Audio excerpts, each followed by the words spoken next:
विश्वास की शक्ति। इंग्लैंड के एक पादरी का विश्वास की आध्यात्मिक शक्ति में अटल भरोसा था। जो कोई भी उनके घर में एक बार आ जाता वो उनके आतिथ्य और सत्कार के प्रभाव से प्रभावित हुए बिना नहीं रह सकता था। उनके मन में लोगों के लिए अथाह प्रेम भाव था, इसलिए लोग उनका बहुत सम्मान भी करते थे। एक दिन जेल से भागा हुआ चोर रात में शरण लेने के लिए इधर उधर घूम रहा था।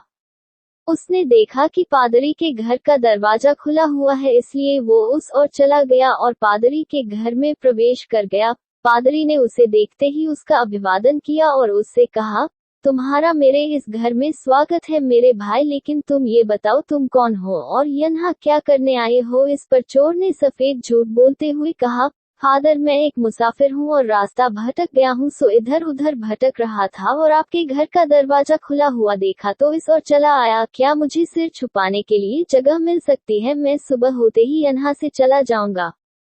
पादरी ने उससे कहा, हाँ क्यों नहीं, तुम यहाँ आराम से रह सकते हो और मुझे लगता है तुम बहुत थक गए हो, इसलिए तुम जाकर आराम से हाथ मुंह धो लो, मैं तुम्हारे सोने और खाने का प्रबंध करता हूँ। इस पर चोर पादरी का आभार व्यक्त करते हुए स्नानघर की ओर बढ़ गया और इतने में पादरी ने उसके खाने और सोने की व्यवस्था कर दी। पादरी ने उसका बहुत अच्छे से आतिथ्य सत्कार किया और उसे अच्छा भोजन करवाकर उसके सोने की व्यवस्था कर दी।